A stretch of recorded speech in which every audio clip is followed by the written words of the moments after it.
Hai guys, apa kabar kalian semua? Gua Amira. Kali ini gua akan menceritakan tentang cerita tragedi yang sangat-sangat menyedihkan yang disebut-sebut sebagai kecelakaan bus paling parah di Indonesia.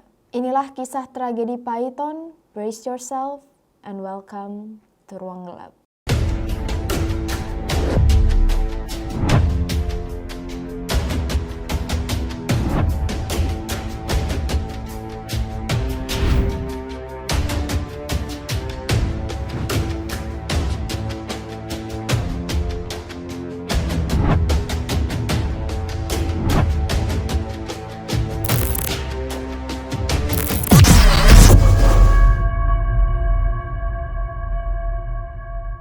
Pada pagi hari tanggal 8 Oktober 2003, para siswa SMK Yayasan Pembina Generasi Muda Sleman, Yogyakarta ini sudah sangat senang karena mereka akhirnya akan pergi ke Bali untuk study tour.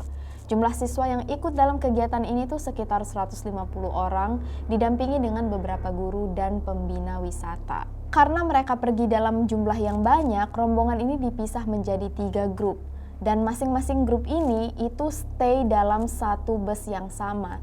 Jadi ada 3 bus yang akan mengiring mereka ke Bali. Sebut aja bus nomor 1, nomor 2, dan nomor 3. Mobil bus mereka ini Mercedes-Benz keluaran 1998 yang saat itu udah terbilang mewah karena udah ada AC, CD player, toilet. Apalagi para kru busnya ini semuanya experience. Jadi memang sekolah udah mempersiapkan sebaik mungkin supaya perjalanan ini aman dan juga nyaman. Pagi itu ketiga bus ini sudah berjalan menuju pelabuhan Ketapang Gilimanuk Banyuwangi untuk menyeberangi Selat Bali. Tapi ternyata di tengah jalan menuju pelabuhan, bus nomor 3 mengalami kendala. Kacanya tiba-tiba retak dan pecah. Jadi bus nomor 3 harus berhenti dan melakukan perbaikan terlebih dahulu. Sedangkan bus nomor 1 dan 2 itu sudah sampai duluan di pelabuhan. Setelah kaca bus akhirnya selesai diperbaiki, bus ini kembali berjalan, tapi lagi-lagi menemui hambatan karena ternyata ada kabel listrik yang nyangkut di atas bagian bus. Jadi bus harus stop dulu dan kabel disingkirkan terlebih dahulu. Barulah bus nomor 3 akhirnya bisa sampai di pelabuhan. Dan ketiga bus ini langsung dimasukkan ke dalam kapal feri menyeberang dan sampai ke Bali.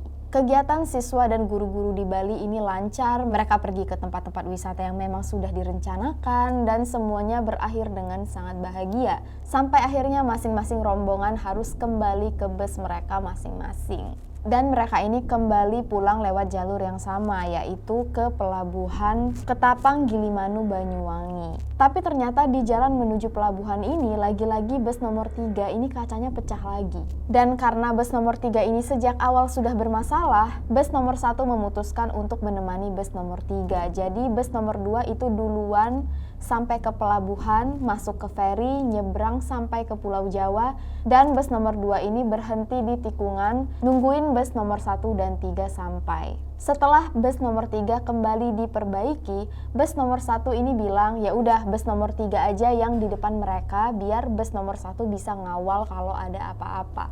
Karena kata supir bus nomor 3 Armando, bus ini tuh emang remnya agak tipis, jadi mereka ini mulai khawatir. Dan karena Armando ini sudah capek duluan, akhirnya dia digantikan oleh supir cadangan yang bernama Budi. Sampai akhirnya 2 bus ini sampai dengan selamat di pelabuhan, menyeberang dengan kapal feri, sampai di Pulau Jawa dan ketemu lagi dengan bus nomor 2.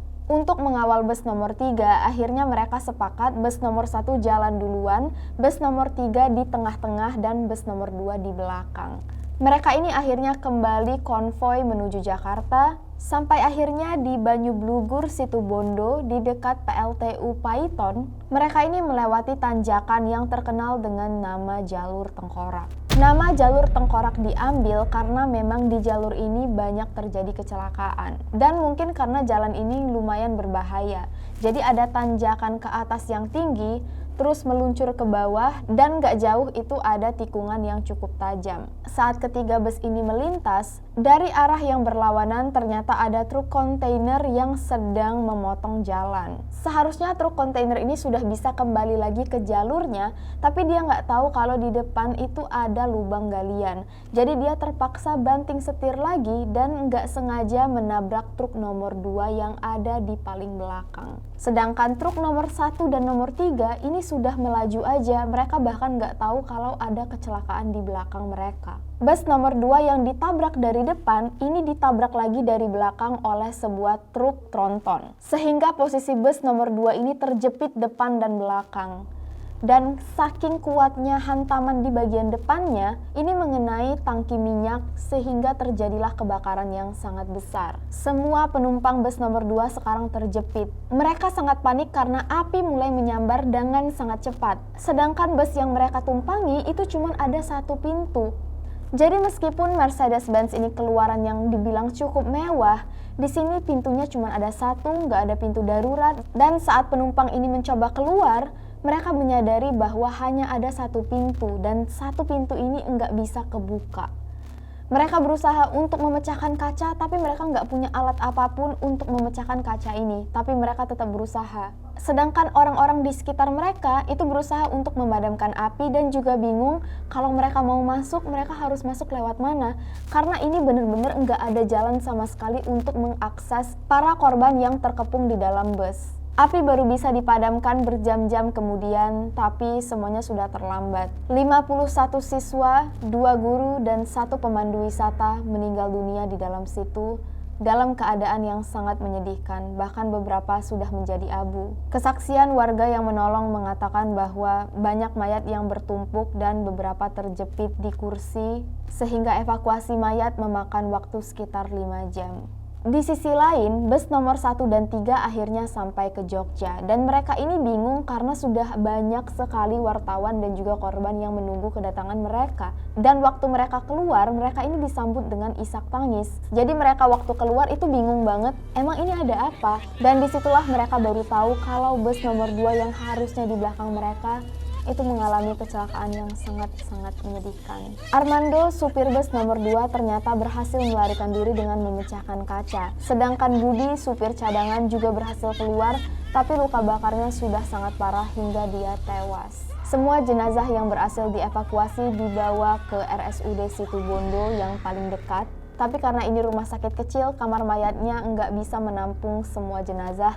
Jadi jenazah ini dideretkan di lorong-lorong rumah sakit dan dipisahkan dengan balok es, supaya jenazah ini pembusukannya sedikit melambat, agar para keluarga korban bisa mengidentifikasi keluarga mereka dan membawa pulang masing-masing jenazah untuk dikebumikan. Semua mayat di Situbondo akhirnya dibawa dengan ambulans menuju Jogja, dan sepanjang jalan di Jogja, para warga menaburi bunga untuk menyambut kedatangan mereka dan juga ikut berbelasungkawa atas tragedi yang menimpa para korban. Suasana keluarga yang sudah menunggu jenazah korban ini benar-benar sedih banget. Gak cuman keluarga korban yang menangis histeris, tapi orang-orang di sekitar juga bisa merasakan kesedihan dan kepedihan yang dialami oleh para korban. Keluarga yang berusaha mencari jenazah anggota keluarganya ini juga lumayan sulit. Jadi mereka bilang mereka tuh ikhlas kalaupun mereka salah ambil jenazah. Karena memang keadaan jenazah mayat sangat sulit teridentifikasi, kira-kira ada 14 jenazah yang masih sulit untuk dipastikan identitasnya. Kecelakaan bus ini diingat dengan nama tragedi Python, dan karena tragedi ini, semua bus di Indonesia wajib memiliki pintu darurat untuk menghindari kejadian seperti ini terjadi lagi.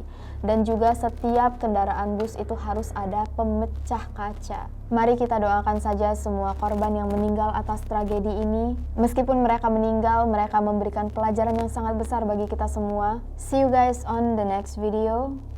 Stay safe and stay alive.